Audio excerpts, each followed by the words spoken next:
from Jakarta. Welcome to today's FPCI public discussion on Indonesian diplomacy in transitioning world, revisiting the Bandung principles and Indonesia's role in the global south. My name is Vina, and I will be the master of ceremony for today's event.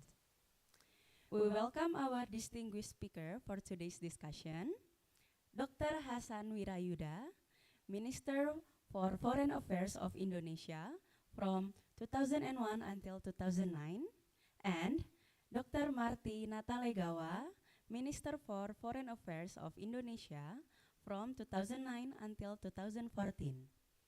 We also welcome 3 FPCI Senior Fellows, Ambassador Sumadi Brotodiningrat, Ambassador Najib Ripat Kesuma, Ambassador Iwan Wirana Taatmaja. We also welcome our moderator, Mbak Dayu Nirma Amurwanti, who is FPCI Senior Fellow and Lecturer of International Relations at Binus University. Thank you for joining us today. Today, I'm pleased to welcome over 250 participants from all over the world joining us in person at FPCI Secretariat and to those tuning in through the FPCI's YouTube channel. FPCI is deeply saddened by the passing of Pak Jamil Maidan Flores, our respected senior associate and speechwriter of His Excellency Ali Alatas and His Excellency Hasan Wirayuda, former Minister for Foreign Affairs of Indonesia. His wisdom and lessons have left a lasting impact on us. To honor his memory, I now invite Ambassador Sumadi Brotodiningrat to lead us in a moment of silence. I invite everyone to stand up.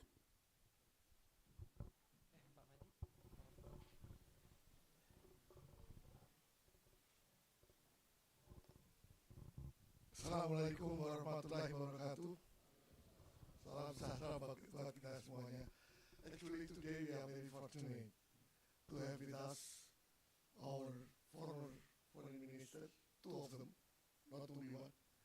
And I think we are going to have a very good discussion today. But before that, I would like to invite all of you to pay tribute to working associate and at the same time a good friend of ours, Pak Jamil Maidan Flores, who many of us has known him for a long time. He passed away very recently, and it's time for us to pay tribute to them and to dedicate this discussion in his memory. The minute of Ryan's begin, please.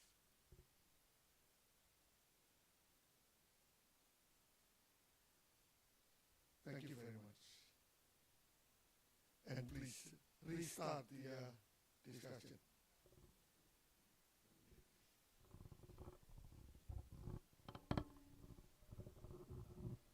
Thank you, Ambassador Sumadi, for leading the moment of silence.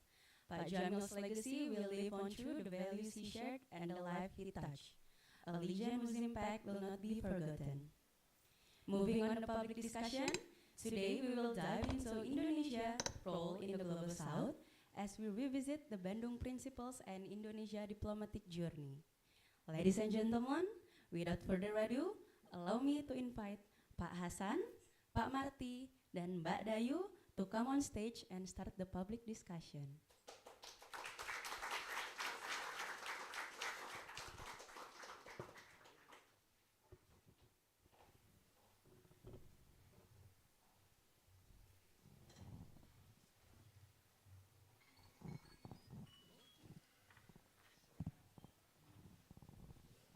Mbak Dayu, the floor is yours. Thank you. Assalamualaikum warahmatullahi wabarakatuh. A very good afternoon. It is indeed a privilege and honor for me to be here in the presence of 2 former ministers. Your Excellencies, welcome to the discussion. I would like to also extend my greetings to ambassadors, Your Excellency, and also we have the Ambassador of Denmark to Indonesia. Welcome to the discussion. Oh, hi, there you are. Thank you so much for attending the discussion and welcome. So as you can tell, the only commonality that I share with the two former foreign ministers, His Excellency next to me, is we are pre-millennials, as you can tell from our notebooks, no iPads. And with that, actually, the topic of today will be very interesting because we are going to revisit the Bandung principles, the non-aligned movement, and it's indeed, I believe, a very timely discussion. We in the side conversation that we had before was about the anxiety that this generation has with regards to many global uncertainties. We have experienced, witnessed unilateral actions by the most powerful nations in the world. This morning, we saw a news stating that Israel has launched an attack against Iran. So against that backdrop, I would like to thank FPCI for organizing this discussion today. I believe that two of our speakers do not need an introduction. We have two former foreign ministers, Dr. Hasan Wirayuda, Minister of Foreign Affairs of Indonesia, 2001-2009. Welcome, Bapak. We also have Dr. Martina Talagawa, Minister for Foreign Affairs, Indonesia, 2009-2014. Also welcome. Perhaps I will begin the discussion with going back to the Bandung principles and what it means for Indonesia. Do you think that they remain relevant today, especially with the fact that developing nations, middle nations, smaller nations are encountering this tension and this global uncertainty? So how do you think this world is different from the past, and do you think that those principles are still relevant? Perhaps I would start with you, Dr. Hasan Wirayuda. Thank you very much, Mbak Rayu. Excellencies, distinguished participants, ladies and gentlemen, it is a great honor for me to join you at the Foreign Policy Forum of Indonesia on our today's discussions. First, I think we should renew our memories of the Bandung Conference. Bandung Conference, or formerly called the Asia-African Conference, which was held in Bandung from the 18th to 24th of April 1955, was attended by 29 countries of Asia and Africa. Not all of them were independent countries. In fact, 4 of them were still under foreign occupations. In comparisons, when we hosted this second Asia-African Summit in 1955, 103 countries of Asia, independent countries of Asia and Africa joined the summit. Of course, only one that was not independence, Palestine. The issue is very disheartening for us, in particular witnessing what is happening now in Gaza. The Bandung Conference issued a joint communique, which comprises, interestingly, the first one was on economic cooperation, the two on cultural cooperation, and in fact on human rights and self-determination, which was the primary issue of the conference, was, I think, third or fourth issues in the joint communique. As we call the whole process, in particular essence of the conference, which often leading to what is called Bandung spirit. Bandung spirit is basically a common struggle for countries under foreign subjugations to get their independence. For Indonesia, it was a projections of our fundamental values as contained in our preamble of the constitutions, which for the first time in the world that our founding fathers declares that independence is the ultimate rights of all peoples. United States Declaration of Independence of 1776 declared independence for the US only, but not for our founding fathers. It is for all peoples. But more than that, we are mandated by our constitution to eradicate, to abolish colonialisms on the surface of the earth. So Bandung was the projections of these fundamental values to the world, beginning with Asia and Africa. That's why Indonesia has been very consistent in championing for independence of countries in Asia and Africa, not only in speeches or expressions, but also in actual terms. You may not remember that in the 70s, when countries of North Africa like Algeria and Tunisia were fighting against French, Indonesia supplied artillery machines, and we sent them 5 of our senior officers to join the Liberation Front of Algeria and Tunisia. So we are not only in words, but also in deeds that we support for the struggle of independence of Asian and African countries. Now, certainly, whether this question is, the spirit is still relevant, of course, then perhaps the next questions. But in advance, I would say it is still relevant, of course, with the nuance in line with the current existing problems we are facing.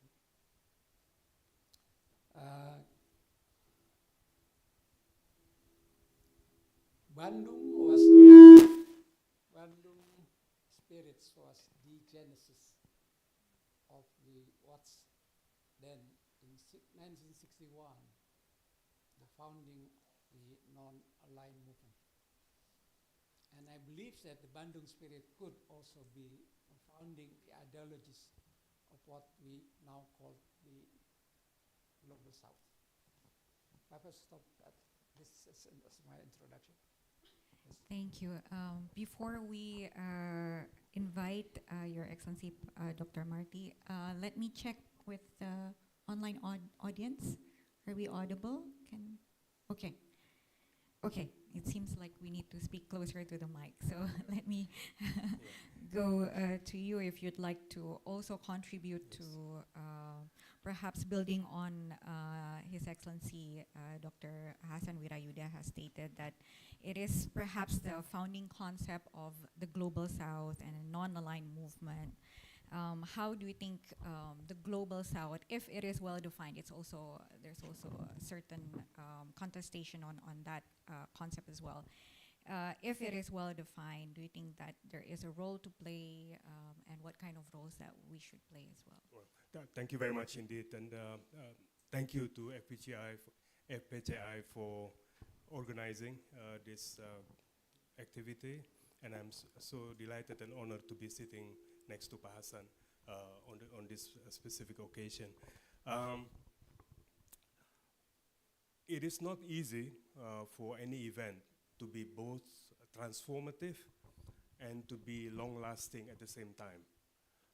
Bandung 1955 was certainly, as Pak Hasan has described, transformative. That is, I think, beyond doubt. We have seen how, as Pak Hassan has described, as a result of Bandung, we saw an acceleration in the pace of independence gained by territories previously under colonial occupation. And the numbers are pretty staggering. How at one time when Bandung was convened, the number of states at the time was no more than 76 states who were then independent sovereign states. 20 years later, only 20 years later, this number had grown to 144. So that must be transformative under any standard. Transformative as well in the sense of Bandung, as Pak Hassan mentioned, gave birth to the idea of non-aligned movement, giving choice to countries other than the so-called East and West to exercise autonomy, to exercise capacity for independent decision-making, a replica of Indonesia's bebas and active foreign policy orientation. And Bandung was also transformative because it introduced to international discourse concepts such as development issues, equitable development, sustainable development, issues, the idea of addressing social injustice. These are issues that would otherwise not obtain international attention and international recognition. So as I was saying, transformative at least in 3 domains, and there are other examples. Transformative in the sense of bringing forth the independence of countries previously under colonial occupation. Transformative in the sense of providing alternative foreign policy orientation other than simply choosing to be one of the supporter of one of the bigger countries. And transformative in bringing development, global sustainable issues and the type to the international discourse. But not only is Bandung transformative, but it continues to be relevant today. And this is what makes it especially pertinent and relevant, because it's easy to be transformative only for one segment of time. And yet here we are, 70 years later, all the 3 points that I mentioned just now are still very much current issues. Pak Hassan mentioned the continued fight for the Palestinian people for independence. That's clearly an open case. The issue of geopolitical fragmentation and how we navigate through it is still an open case. And the issue of sustainable development, addressing social injustices, again, an open case. So I think we all must pay tribute to the leadership then, back in 1955, who were able to be not only reformist and transformative in their outlook, and yet at the same time be able to identify issues that remain relevant in decades to come. And just another footnote, if I may, the 3 transformative episodes plus 1, and the one is more internal to Indonesia. 1955, Indonesia was only independent for 10 years. Only 10 years after our own independence. We were then still struggling as a nation state, facing many issues before us. And yet, notwithstanding those internal convulsions and problems that we were facing, Indonesia, through its diplomacy, was able to garner and bring together all the nations in Asia and Africa to meet in Bandung. We were able to whistle and walk at the same time. We can multitask. We don't have to wait for perfect conditions before launching important diplomatic initiatives. It provided Indonesia with leadership that we can potentially continue to enjoy today if we choose to build on Bandung.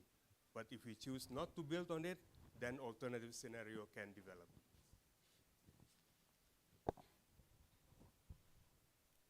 Thank you. Even in the era of AI, we still have technological glitches such as the mic echoing. So from our generation to the next, it's a legacy that we pass on. Okay, so I think the interesting point that I took note of, Dr. Martina Talagawa, is the fact that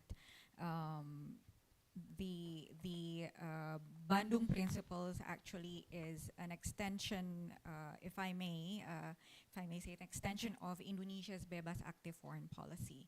Now, going specific to Indonesia, with of course inspired by the Bandung Principles, and with the various groupings that Indonesia is part of and organizations that Indonesia is part of, I think the current administration also talks about the vision or the ambition for Indonesia to be a leader and for the forums to have agency. And this includes, for example, G77, BRICS that Indonesia recently joined. So, Dr. Hassan Wirayuda, Your Excellency, what do you think is the role of Indonesia, or what should be the role of Indonesia in this context?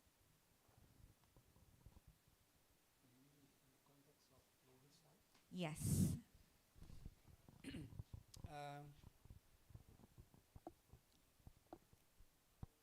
Certainly,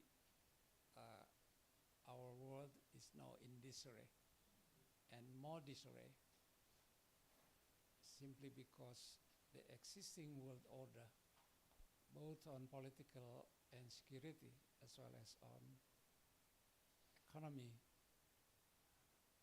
are weakening and no longer effective.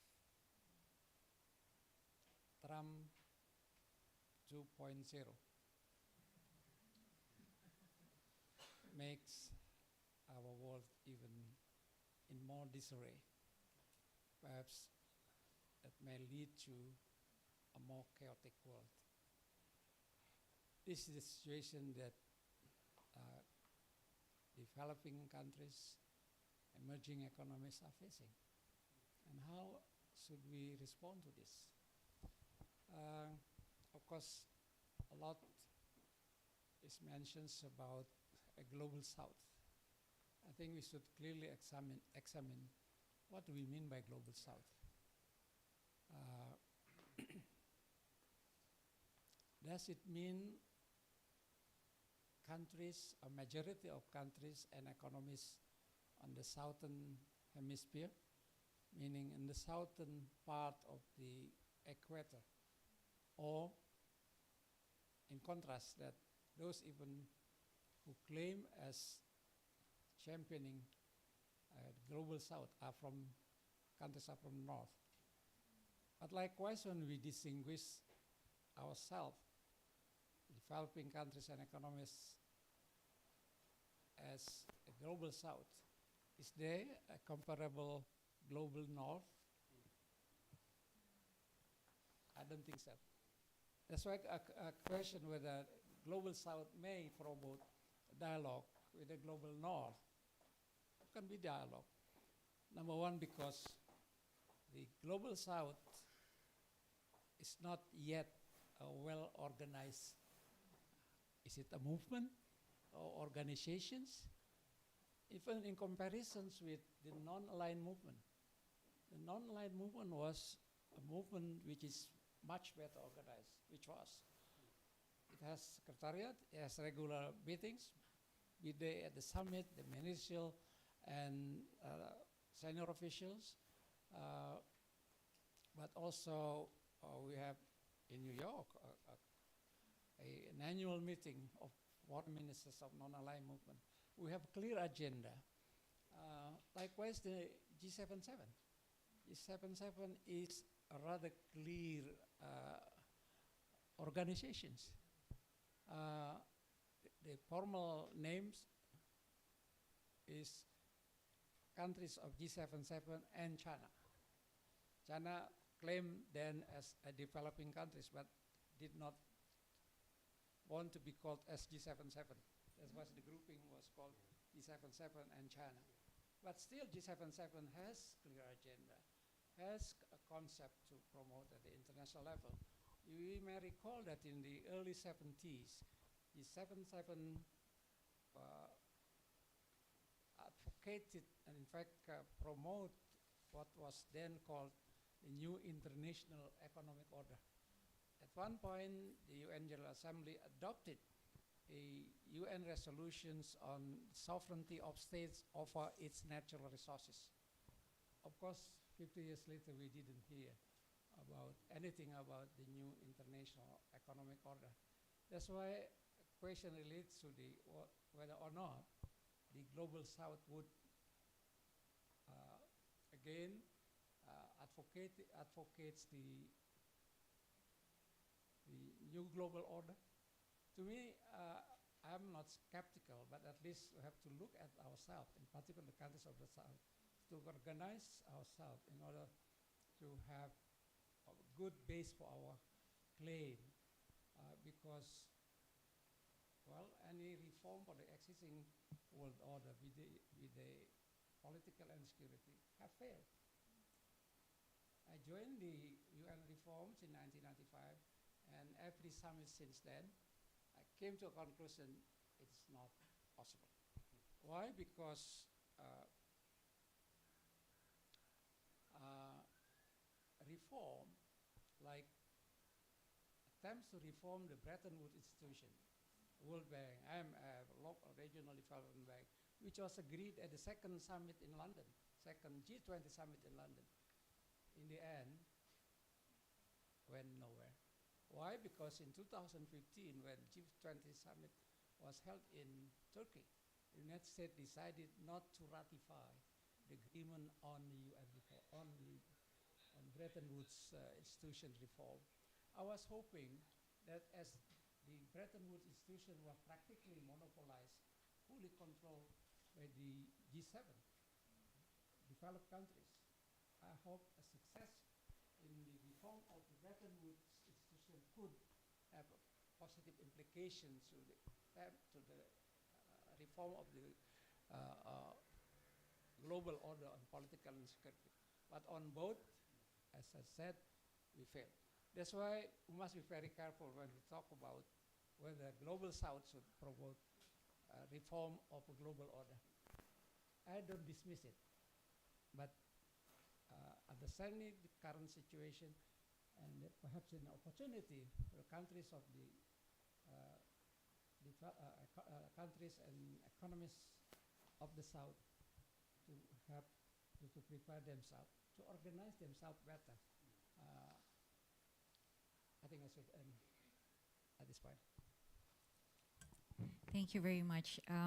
Let me go to you, Your Excellency, Dr. Martina Talagawa. I think building on what was discussed, the economic makeup of the world is very much different. I think also when referring to G7, Bretton Woods institutions, the demand and the need for reform is there. But how should this new world order look like, do you think? And what is Indonesia's perspective, or is there something that Indonesia has envisioned with regards to this new order? Well, first of all, I'd like to echo and reinforce all the points that Hassan had made earlier. I feel exactly the same in terms of the issue of, first of all, wanting to pay tribute and acknowledge of the important contributions that countries of the so-called Global South had made through institutions such as the Non-Aligned Movement and the G77. That has been historically, factually the case. But at the same time, just now, when we speak of the term Global South, there is often identity issue. What is it? What institutions, if we are actually reduced to discussing about entities, which entity represent the Global South? Because recently, for instance, when we refer to BRICS, BRICS is often described as a Global South organization, for instance. So there is a need to have clarity of approach and the need to better organize ourselves. But it's not simply about organization in terms of setting up institutions or renewing existing institutions.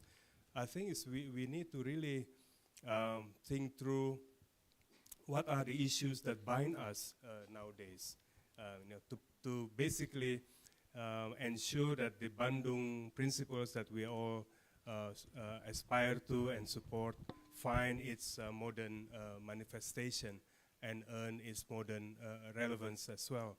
So the issues that binds us, and not to simply be restricted to specific institutions in promoting those principles or ideas. For instance, when Indonesia joined or was invited to become part of the G20, within the G20, we were actually fighting and supporting the causes of developing countries. The idea of sustainable growth with equity. Growth must be sustainable environmentally, but also equitable as well. So we were, in the G20, we were wearing our G77 hat, our non-aligned movement hat. So we shouldn't think too rigid in terms of as if Global South entity is A, B, and C, but really follow the issue. What are the principles that we want to fight, and find the appropriate forum to fight for those issues. It could be in other forums and totally unrelated to so-called Global South. But my concern is a bit more primary than that as well, in the sense that among the so-called Global South countries, we often don't ourselves communicate and enhance our solidarity and our coherence. That is the fact of life. Among two principal Bandung conference initiators, India and Pakistan, for instance. I don't wish to speak ill of any country anywhere, but these are two countries that are obviously very much part of the Bandung initiators, and yet even today they are still finding difficulties in managing their relations. When they do enter into difficult relations, do any of the Global South countries stand up and try to mediate and ensure that these fellow so-called Bandung principal countries come together? I think most of us fell silent. There was no attempt to trigger or to put into effect the Bandung principles idea of non-use of force, etc. So for me, all the points that Pak Hassan had said, agree completely, and also with additional emphasis that the spirit or the principles can be fought, can be promoted in organs, in bodies other than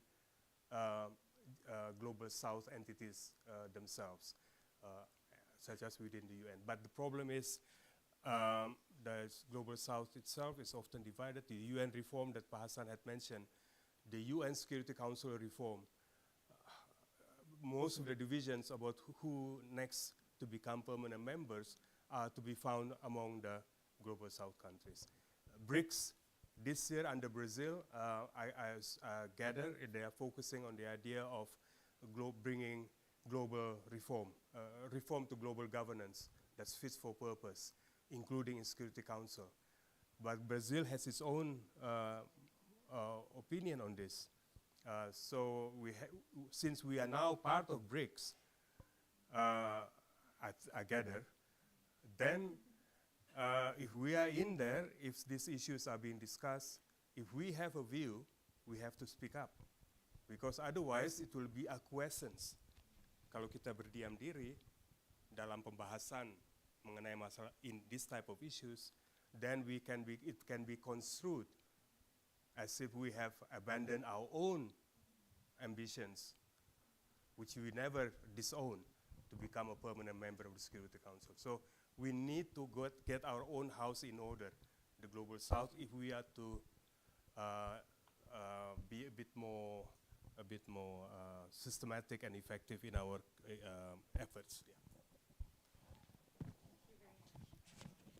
That was very insightful. We have 45 minutes, so I actually have some questions, but let me open to the floor. Ambassador Madi.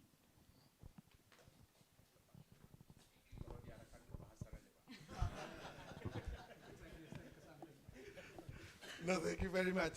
Very briefly, let us turn back to the Asia African Conference. There is one thing, and I addressed this to Pa Hassan first. There is one thing that I want to add.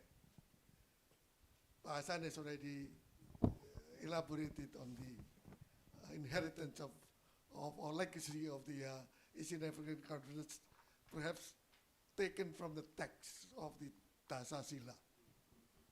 But there is one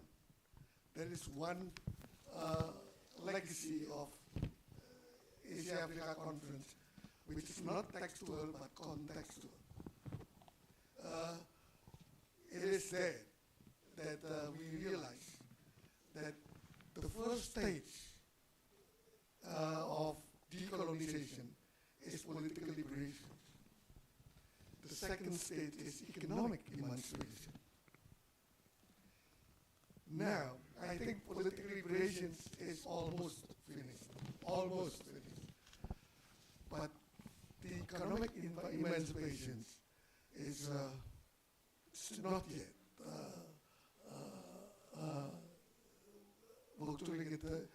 It's still far from being our dream, and at the same time, there is a change of the situations. So, I don't want to be too long, but I think now what is needed is, since there are already, in the past group of 77 developing countries, we have North-South, and at the same time we have South-South. We have the developed countries with North-South and South-South cooperation among developing countries. Now the change is such that the global value and global supply chains is not transcend between developed and developing, and we don't know now what is the definition of developed and developing countries except political. And I think the way to do is the solidarity should be manifested by the developing countries who now become developed countries to behave differently from the old developed countries again. So I would like this comment I would like to see over Pa Hassan. On Pa Marty. I'm sorry I have to violate your... Today is your birthday. Happy birthday, Ambassador Madi. He's 84 years old, by the way. Happy birthday.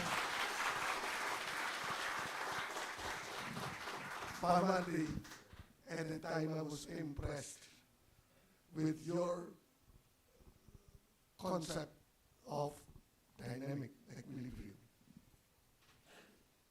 And now I think we can make it very relevant because there is no two blocks, there are so many pluralistic things, and each and every issues and each and every forums have its own equilibrium to be that we have to pay attention to. And I think in the real diplomatic practice, as you has already push us, why not now we try to solve things diplomatically? I think this concept of dynamic equilibrium, if we put one more in, pluralistic dynamic equilibrium, I think it will work more where it is and under this current situation. Thank you very much. Thank you, Ambassador Madi. Let me go to you first, Dr. Thank you, Madi. I'm very much in agreement with you. The political liberations was somewhat completed. I can imagine from 29 countries that participated in Bandung, 50 years later, when we celebrated the golden anniversary of the Asia-African Conference, 103 independent countries of Asia and Africa.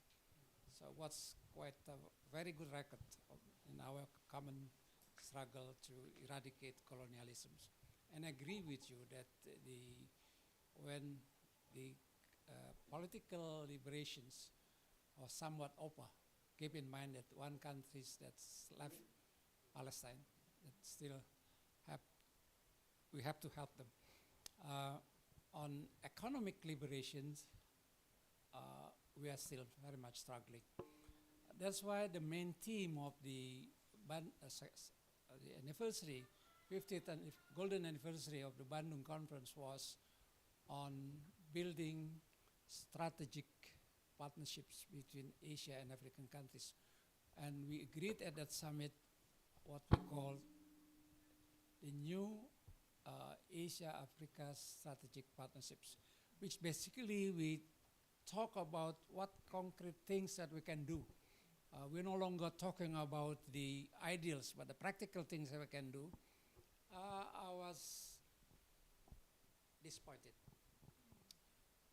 because the process was co-chaired by Indonesia and South Africa. And while at the summit we agreed on new Asia-Africa strategic partners on practical cooperation that we could develop. In the following year, we had the foreign minister meetings in Durban, I recall very well, that we even failed to agree on a single page of agreement among us. Why? Because the issue of Western Sahara divided us.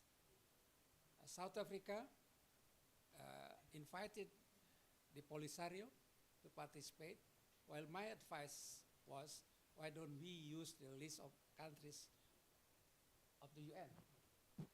But ideologically, South Africa insists on inviting Polisario.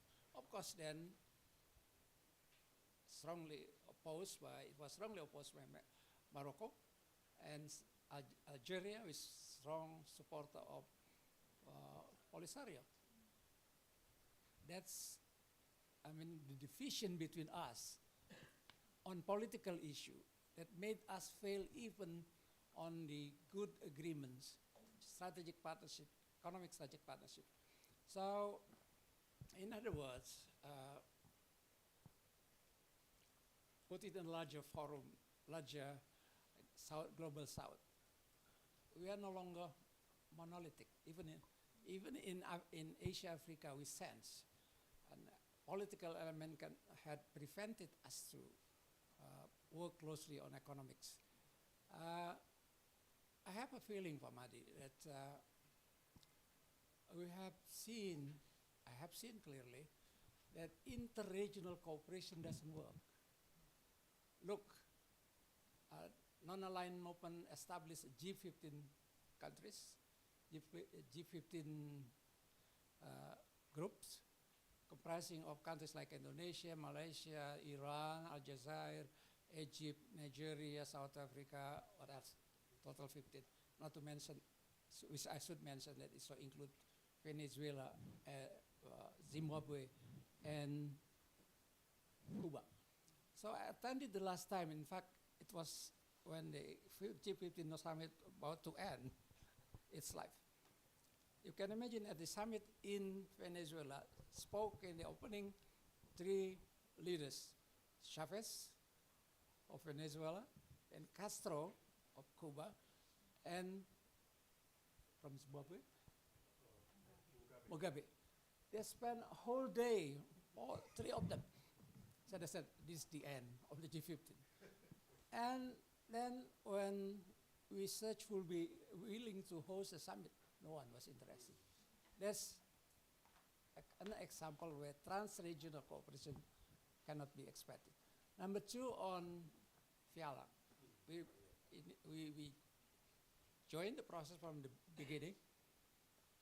The purpose is to promote closer economic cooperation between East Asia and Latin America.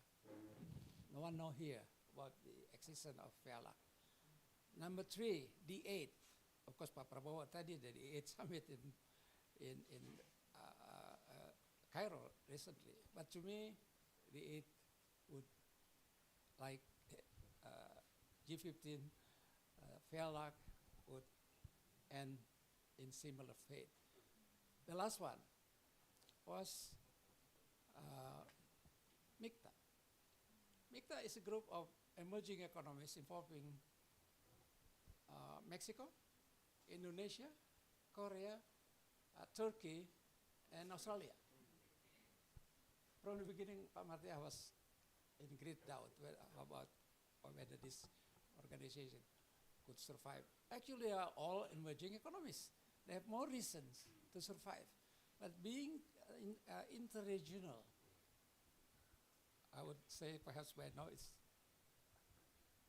no longer existent, at least effectively. I know there's perhaps annual breakfast of foreign ministers of MICTA, just a ceremonial meeting in New York, on the margin of the UNGA. So that's why based on this experience, if BRICS and the South promotes interregional countries of the South, I doubt. By saying this, we have to prepare this, whatever move that we're going to take very carefully, because, and in comparison,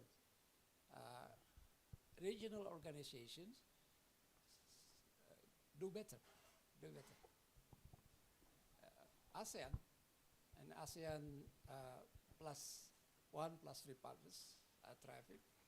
ASEAN trade with China last year amount to close to $1 trillion US, surpassing the trade between China and 27 countries of Europe. And in combination with South Korea and Japan, I believe it surpassed the trade over the Atlantic between the United States and EU. So that's more or less the things that we can learn from history. Thank you. And then, yes. I think the point that Bahasan made just now is well worth for us to reflect on in terms of what lessons learned can be drawn from all these various processes, what made an organization or corporation flourish and what makes them not flourish, so that we can draw lessons learned. Pa Sumadi just now referred to the dynamic equilibrium idea in such a kind way, and I appreciate that very much, Pa. But it is drawn from my firm belief that one of the problems or challenges that we face in international relations is our inability to deal with the concept of change. Change is permanent. Power dynamics constantly change. Sometimes certain group of countries are the dominant ones, others are emerging, others are being suppressed, but it's constantly changing. But our inability to recognize that reality often causes tensions and frictions, because there are the status quo powers who wants to hold on to their power, emerging ones who feel that they are being capped, and lesser ones who feel that they are being constantly subjected to unfair treatment. So the reality is power constantly shifts and change. So how can we develop an order out of this very diffused and very constantly changing environment? That is why the notion of dynamic is the dynamics of power rather than balance of power that we need to be mindful of. Because if you speak of balance of power, you assume as if power is stratified. You can quantify, you can have number 1 country, number 2, number 3, middle, and then small and lesser. Whereas in fact, power is more situation specific in my view. It depends on the issues, it depends on the circumstance, and for each issue there are different constellation of powers. Who is the most dominant, who is the least dominant. But having said that the nature of power is constantly evolving, constantly changing, and dynamic, it doesn't mean it has to be anarchical. It doesn't mean that it means things will go, there are no rules and norms. because there has to be some degree of predictable behavior. This is what the equilibrium refers to. You can compete, you can disagree, you can try to outperform the other, but even then, you have to have rules of the game. How do you compete in a way that doesn't lead to disastrous consequence to all of us? I was just studying just a few weeks ago, Pa Sumadi, some of the most transformative international regimes, Outer Space Treaty, for instance, and other treaties like it, came during the height of the Cold War. NPT, Nuclear Non-Proliferation Treaty. The fact that we have geopolitical competition doesn't mean we cannot reach agreement. What is missing is leadership, the ability to exercise leadership and to bring countries together. But anyway, dynamic equilibrium is something that I deeply feel invested in. And the positive thing I feel is that actually it's something that we in Southeast Asia have been practicing. If we were to follow traditional, normal, balance of power, quantifiable power type of thing, in Southeast Asia, we will have a clear index of who is who. Number 1 is Indonesia because of population, economy, etc.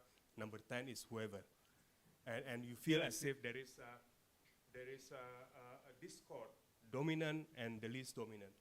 But because Indonesia exercises influence through we earn our leadership. We earn the trust that others give to us. So we have equilibrium.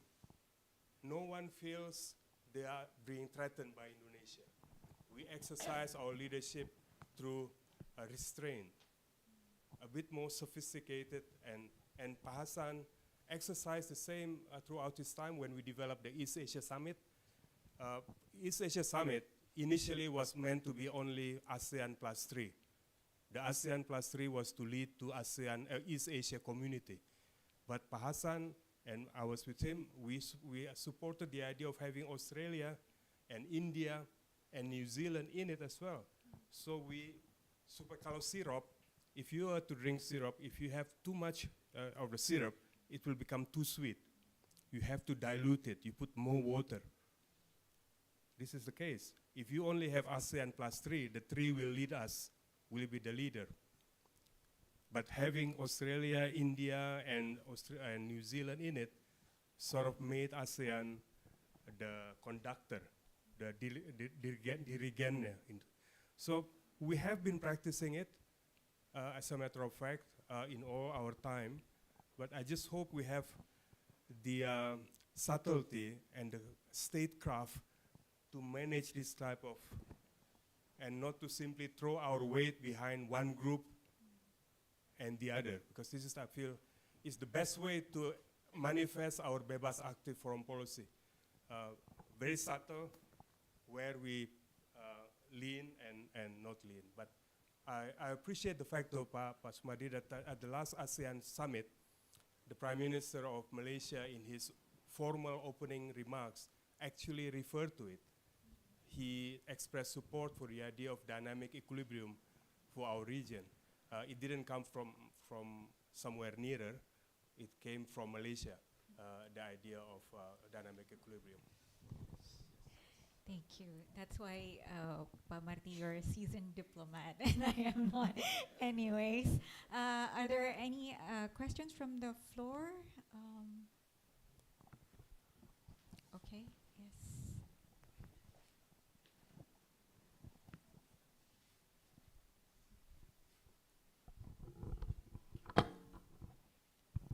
Okay. Thank you for FVCI for inviting me for this event.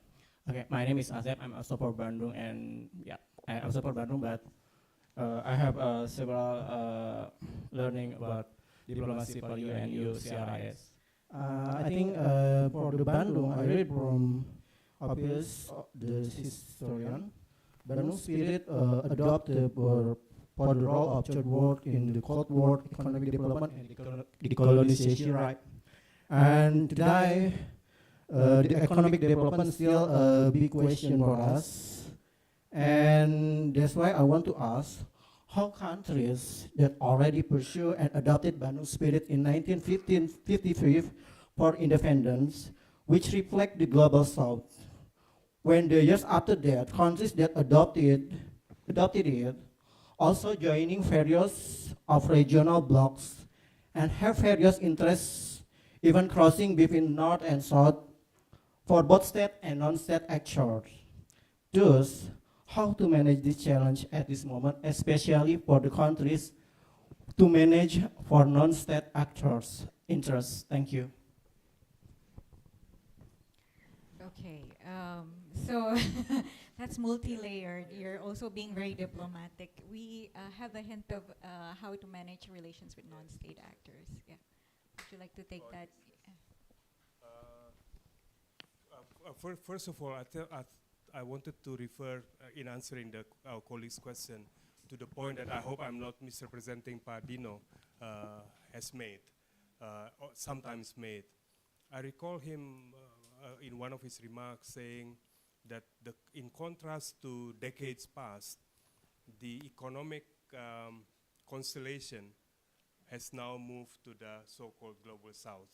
In other words, the global south countries are no longer as weak as they were in the past, because now we have our own agencies, emerging economies, etc. So we have now greater wherewithal, kemampuan, to actually effect change to global order. And I guess BRICS effort through the New Development Bank and other institutions that BRICS is instituting in a way reflect that changing. And Pak Hassan's point about how ASEAN is now China's biggest trade market, it does speak to the fact that in contrast to, of course, the gap may still be there, but at least the dynamic, the global south economies are becoming a bit more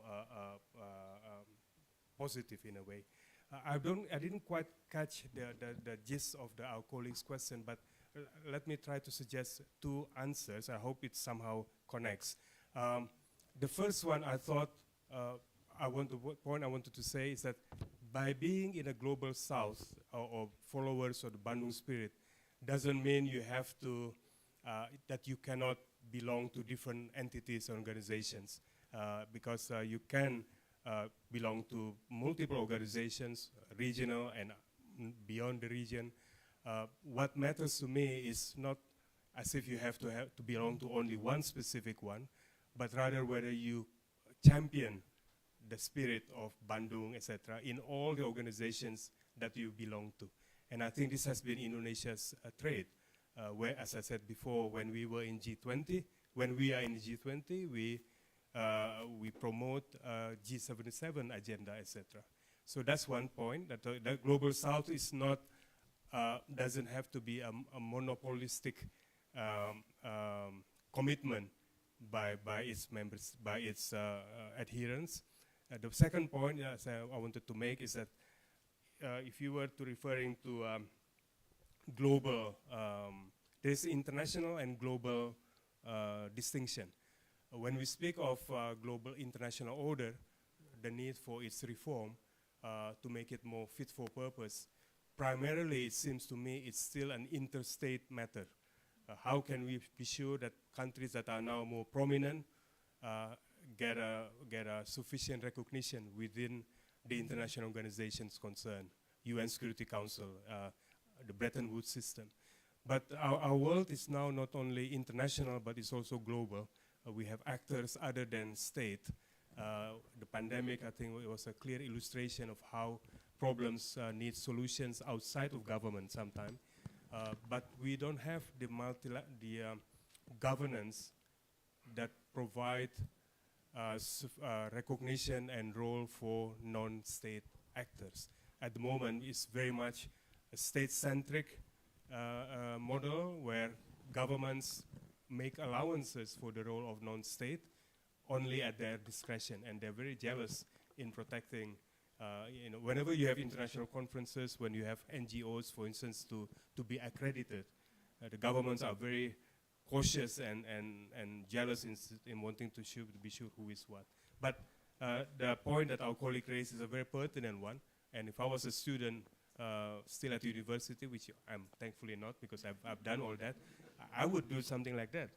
You know, what would a global multilateral organization, if you were given a blank sheet of paper, and if you are tasked to do a San Francisco moment and pretend as if there's no international organization in existence whatsoever, how would you design a multilateral system that's fit for purpose? Yeah.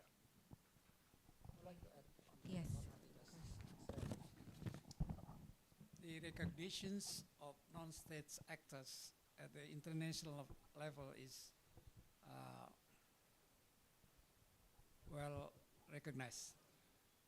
By non-state actors at the international diplomacy, I mean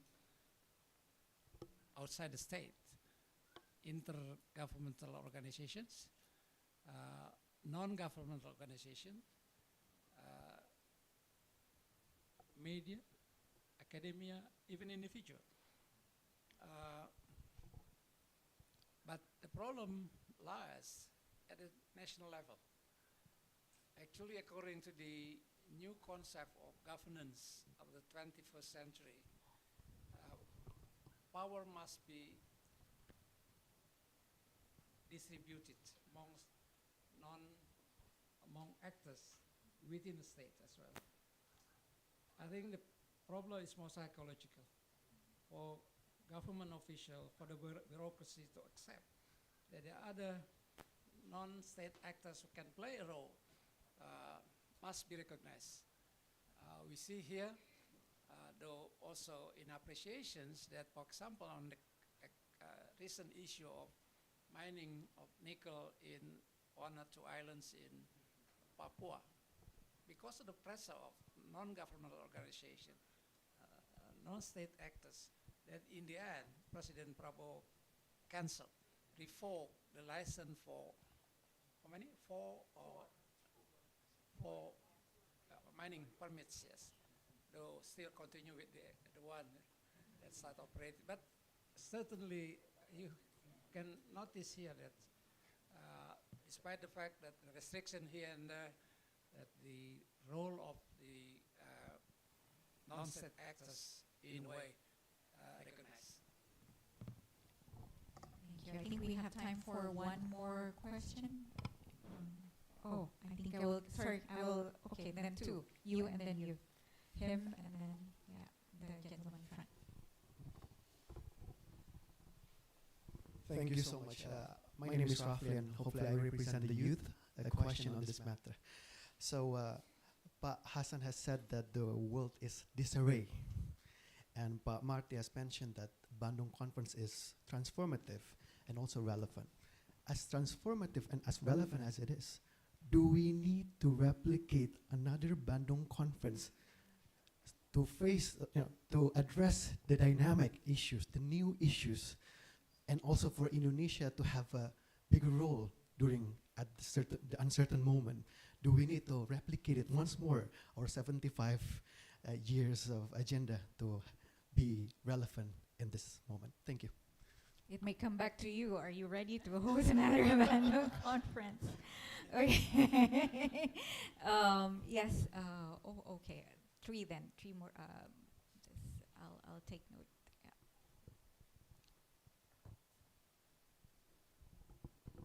Thank you. My name is Marchetti. I teach international relationship and governance. So, talking about international diplomacy, behind Bandung was a diplomacy of principle. And you also talk about politics and how politics normally are shaped on interest, the interest of every country. You quote also Trump 2.0 that actually is a policy based on leverage and strength. So what will be the new dynamics? What will be the new guiding principle of the new diplomacy? We are transitioning to what? And if I can add another question, sorry. What That's $100 every question. I think everyone's meal is covered yes, today. I'm yes, sorry. sir. If you are talking about politics and dynamics, in emerging country, we have now other actors that were not at the time of Bandung conference, non-actor, not state actors like big corporates with comparable GDP to other countries. So what is your opinion in that? Thank you. Okay, so one more. Yes,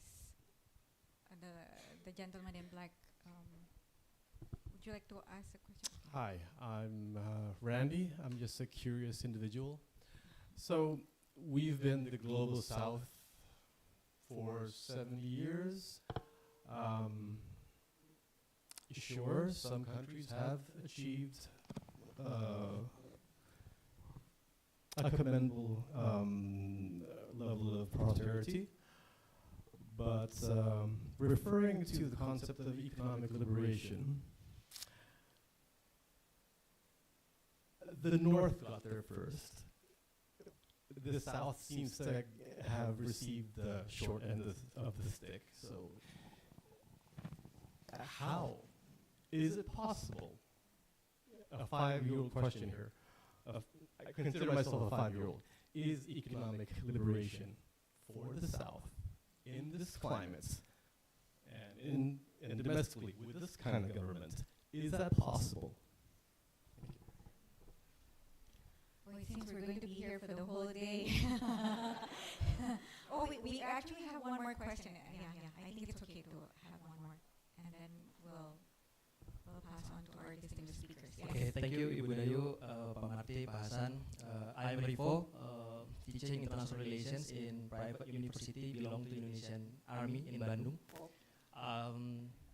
Indonesia, I think, always have a big ideas regarding how to start diplomacy, like dynamic equilibrium, million friends, zero enemy, mendayung di antara dua karang.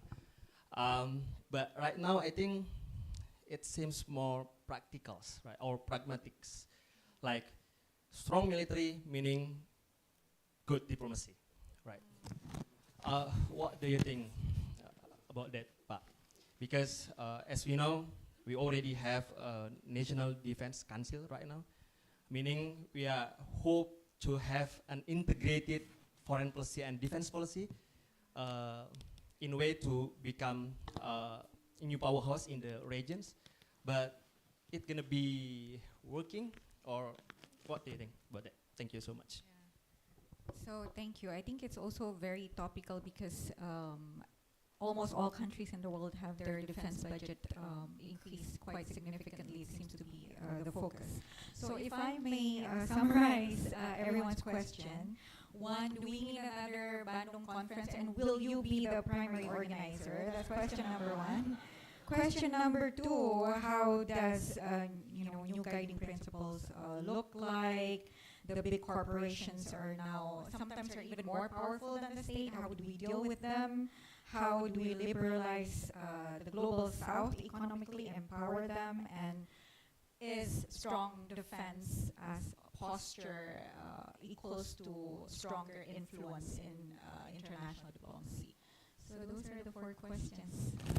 Those 3 questions, I will take question which much easier for me to respond. Number one, on whether we should replica what was happened in 1955, the Bandung Conference. Of course, the Bandung Conference was held to meet the challenge of, in those days, primarily how to liberate, how to support countries which were under colonialism to free themselves, to be an independent states of themselves. That's the primary concern. And I think we were successful. 50 years later, as I have mentioned, 103 Asia African independent countries. The challenge of today is somewhat different. Pamadi said about economic liberations.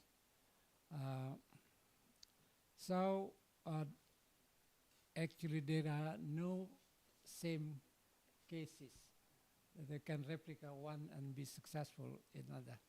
But the Bandung spirit, as we both Pak Marty and me said still or remains relevant.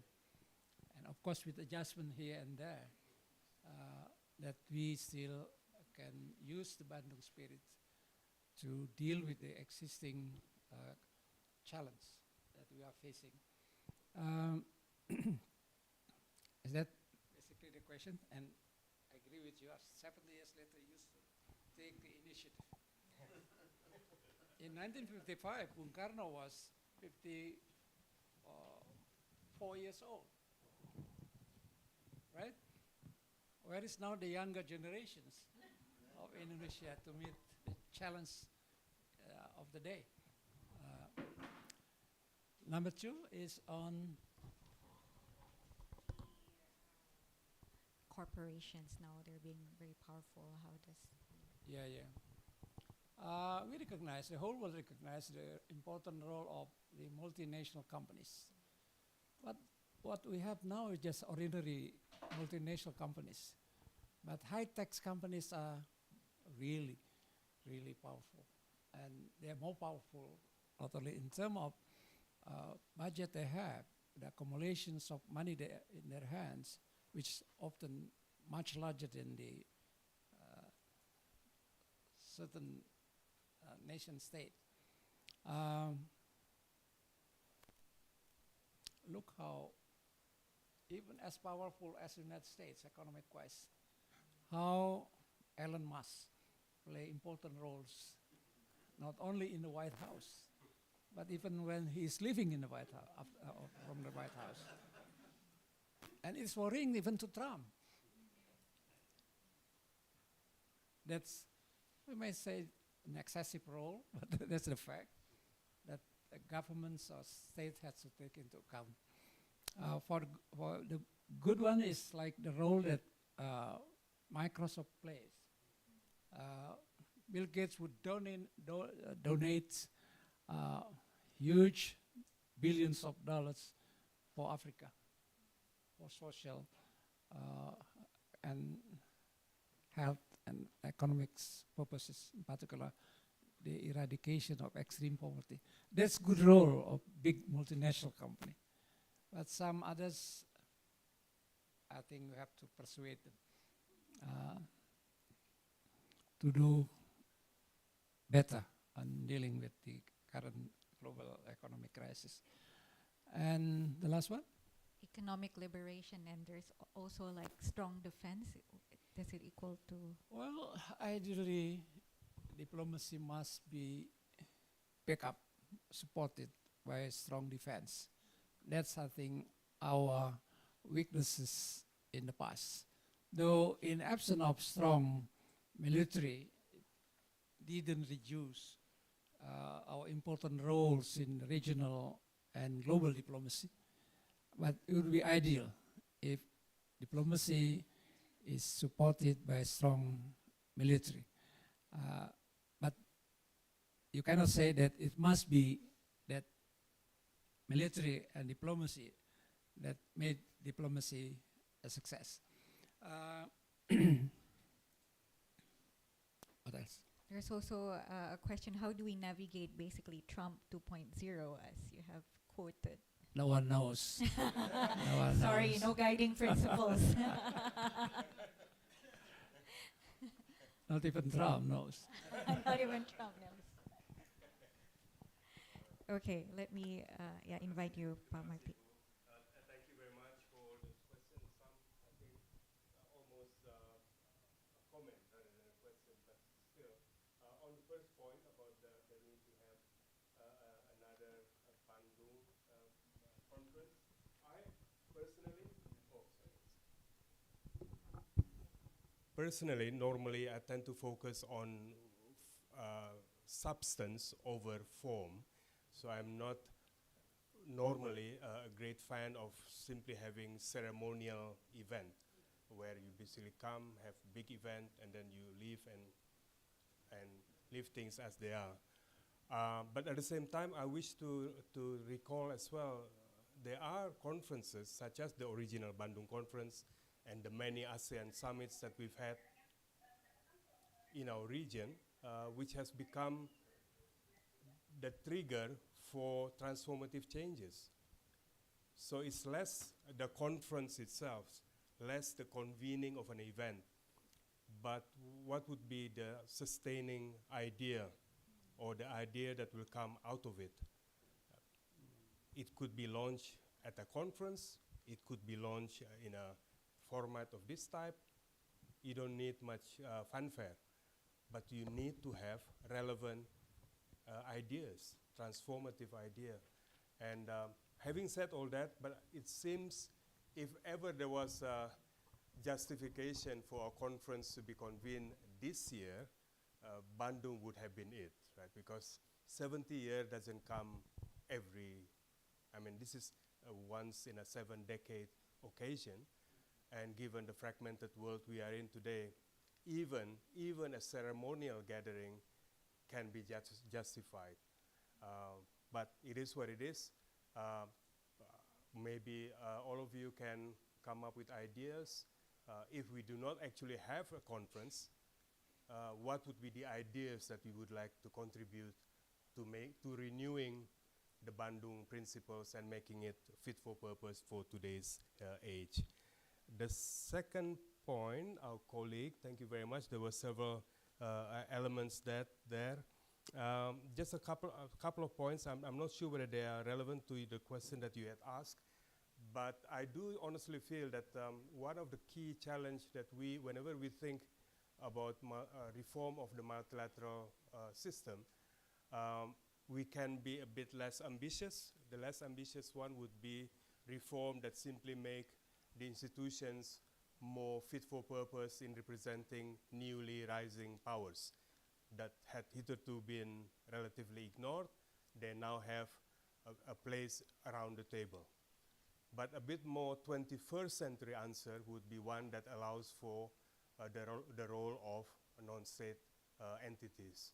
I think this is, if we were to limit our mindset to 20th century mindset, is simply catching up to allow for countries that hitherto been left out to be allowed to be in the room.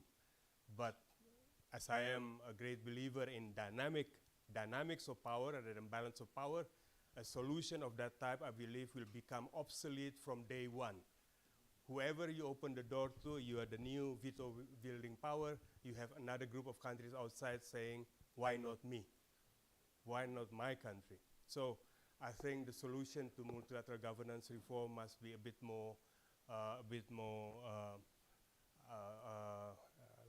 thought through and a bit more open-minded. And the currency of power is changing as well, reflecting the point that Pak Hassan had mentioned about the role of non-state actors, businesses especially. The economic liberation, our colleague question about, it's more a comment, I think, in terms of the current constellation, the North and the South. But again, I don't want to be too doom and gloom, because at the same time, while the distinction between North and South still exists, there are countries within the South now that have agency and capacity to influence. We just need to galvanize, we need to organize better along the point that Pak Hassan had mentioned earlier before, to make sure that the so-called Global South speaks more coherently and eloquently and forcefully as well. Our colleague's last question on the synergy, I guess, the connections between diplomacy and military. This is a perennial issue. I mean, it is an issue that has preoccupied generations for many decades. The correlation between diplomacy and military force. And it's an issue that we should not oversimplify, as if one is more important than the other. Because Pak Hassan made reference to how the two actually having strong military is helpful to the diplomacy, but at the same time, having coherent and forceful and effective diplomacy is very useful as well to the military. Let me just illustrate at the risk of oversimplification, about Indonesia's own history. It's a history of synergy between diplomatic efforts and hard power. 1945 to 1949. Perjuangan kemerdekaan Indonesia diraih bukan hanya melalui perjuangan fisik, tapi juga perjuangan diplomasi. Tentu ada ups and downs. Perjanjian yang pertama sangat tidak memuaskan kita, didn't make us entirely elated, but step by step we gain international recognition.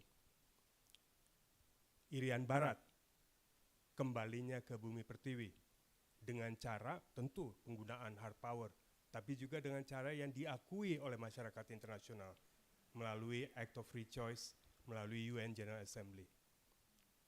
Bahkan Timor Timur pun, yang bukankah juga menunjukkan limitations of power, limitations of hard power, karena toh masalahnya 24 sekian tahun it was never fully resolved.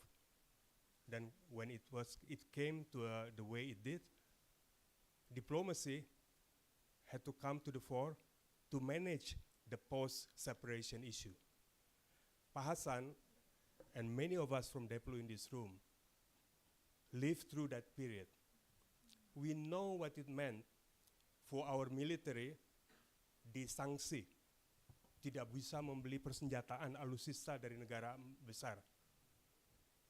Perwira-perwira kita dilarang untuk pergi kemana-mana. Pak Hasan? Ya. Diplomasi bergerak. Satu persatu kita yakinkan, we convince every council of government, we knock on the door.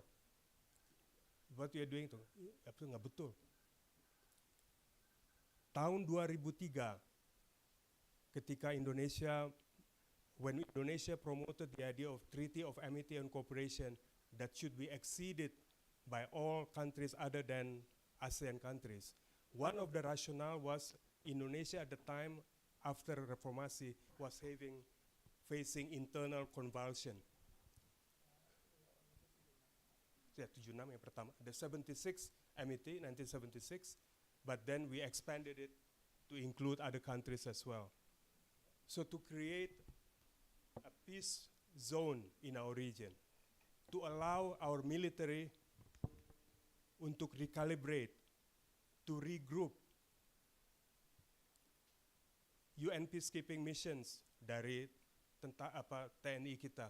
Ini bagian dari upaya kita untuk bisa menunjukkan to project Indonesia yang kita semua inginkan statusnya.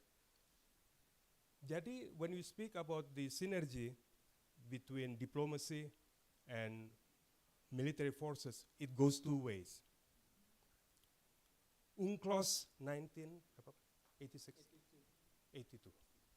UNCLOS 1982, without a single fire being shot, tanpa sekalipun letupan senapan disuarakan, kita menguasai perairan-perairan di Nusantara kita ini. Itu upaya apa? Diplomasi. Jadi, it's about synergy, complementarity. Bukan satu lebih penting dari yang lain. Dan kita harus, makanya di defense diplomasi dan seterusnya. Jadi it's about synergy. Indonesia yang kohesif, koheren, dan tidak satu lebih penting dari yang lain. Terima kasih. Thank you. Thank you very much. We're about to conclude, but before we conclude, if I may, Your Excellencies, can you give us like a 30-second concluding remark on what it means for the Bandung Principles to inspire and influence Indonesia's foreign policy today? One, in our history, there is always a good synergy between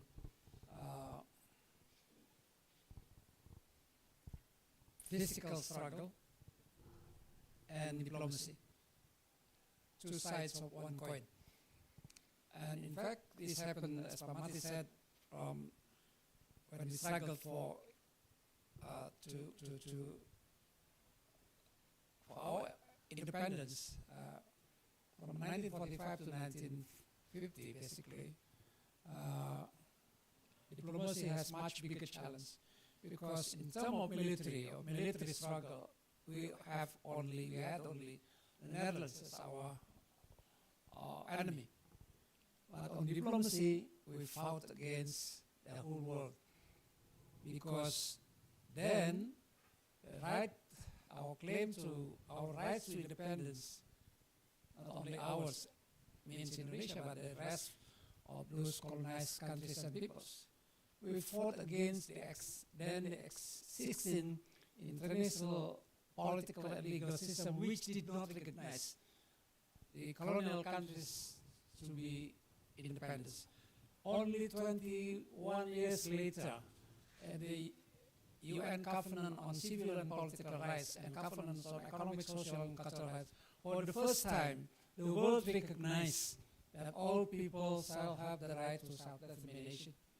That's what diplomacy for 21 years. I told my good friend from Minister of Netherlands, Ben Bot, I said, jangan GR, yang kita lawan bukan Anda terlalu kecil. Tapi kalau ada sistem politik dan hukum dunia yang tidak mengakui hak kemerdekaan bangsa terjajah untuk mereka.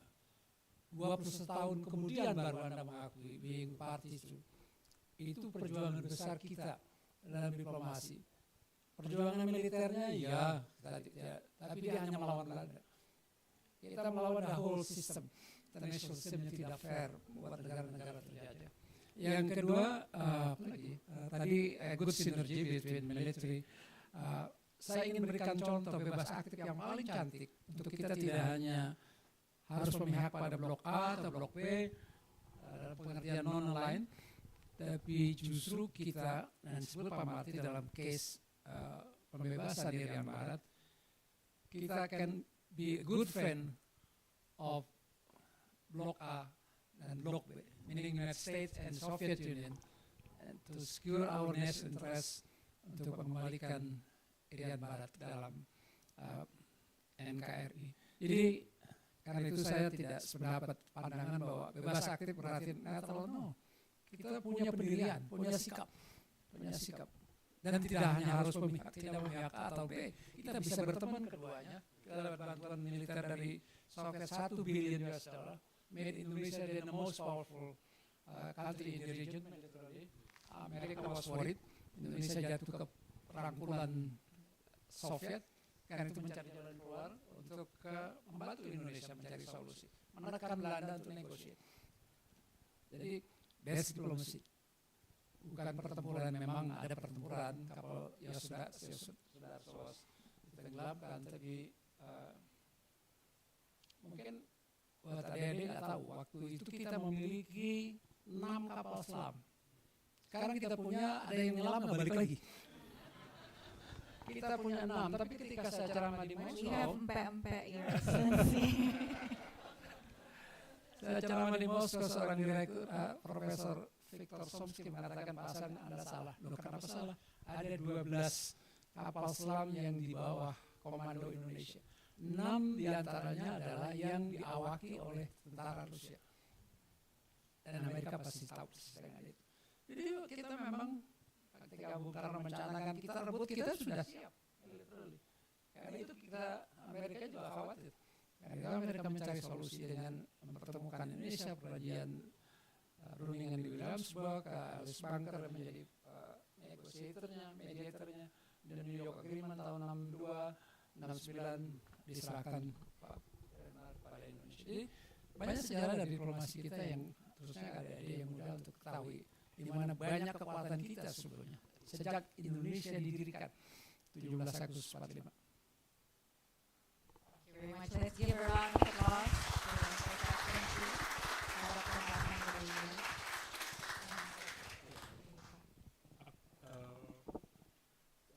So it's basically a concluding remark, yes. Concluding remarks, yes. What I would, first of all, I think we are so fortunate and so blessed by the fact that we have a government today in Indonesia, a president actually, who is very much engaged on foreign policy matters. Here we have a president that in a relatively short period of time that he has been in office, has been extremely active in engaging with international partners. All the relevant important forums, Indonesia is present and having the courage to break new grounds, becoming members of BRICS, becoming OECD application continue to be fostered. So this is a very important asset, a very important quality that we have, that we need to appreciate and we need to build upon. It simply reminds that, I guess, for all the paraphernalia or the system, the diplomatic system, so to speak, we have to have a clarity of thought in terms of what our national interests are. Because given the current very global fragmented challenges, we need to be informed of what our national interests are, where the risks before us are, where the opportunities are, and have a very clear roadmap on how we should achieve those objectives in the different forums that we are engaged in. Clarity of purpose, clear definition of our national policy, and ability to synergize the local, national, regional, and global, because we have to be effective in synergizing those elements. But as you can probably gather as well from my remarks earlier, I am a strong believer in diplomacy, Bu. A strong believer. You can't extract it from my being. I'm sorry. But this is how I am. And people in Deplu are like that. And we are passionate about profession. And many of us, we referred to Jamil Flores earlier at the beginning. Many people in this room, apart from those who have been engaged with FPCI, would probably know who Pa Jamil Flores is. He has been working painstakingly away from limelight with colleagues from the Foreign Ministry, working diligently on many important issues, putting into words ideas that we all have.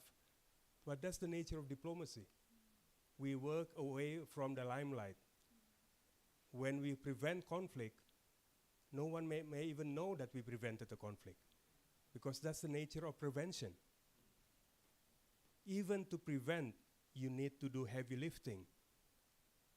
So in my book, if you have a diplomat standing up to say objection, rules of, points of whatever at the UN, that to me is already not a desired state. We shouldn't be in that position in the first place. There should have been early warning, early detection, and prevention, so that we don't have to actually have a public moment. But the point being, diplomacy matters. Pak Hasan and I, we belong to a little group, kalau Bapak berkenan, Pak, called Amity Circle. Amity Circle brings individuals like ourselves who were previously in diplomacy, and we continue to engage and discuss how we can promote diplomacy as one of the different ways we can bring solution to many of our problems. But this is why meeting here in FPCI, I think is most appropriate. This is because this is the hub for foreign policy, thinking about foreign policy. And thank you very much for making it possible. Thank you. Thank you very much. And with that, please join me in thanking His Excellencies, Dr. Hasan Wirayuda and Dr. Martina Talagaw, both are former Ministers of Foreign Affairs of Indonesia. I feel that the discussion is very rich. I'm sorry that we are beyond the time that is allotted to us, but I have learned a lot from the conversation. I hope this is not the end of the conversation, of the many conversations that we will have. So thank you very much for participating, and for those joining online, thank you for joining us online. And hope to see you again next time. With that, let me return the floor to the MC. Thank you so much.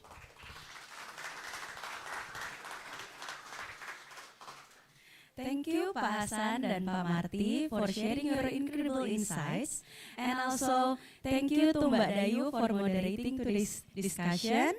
Before we wrap up the event, I would like to invite the panelists for a short photo session. We will be taking the picture 2 times, okay? And I invite you to stand up. Yeah, the panelists, please.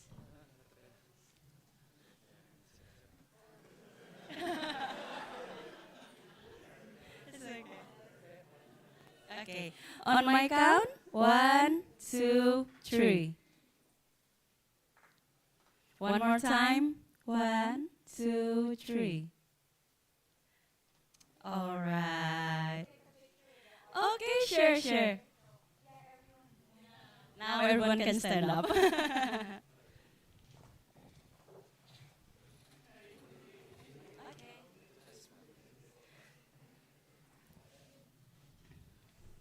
On my count, 1, 2, 3. One more time, 1, 2, 3. Thank you, everyone. It has been a fruitful discussion.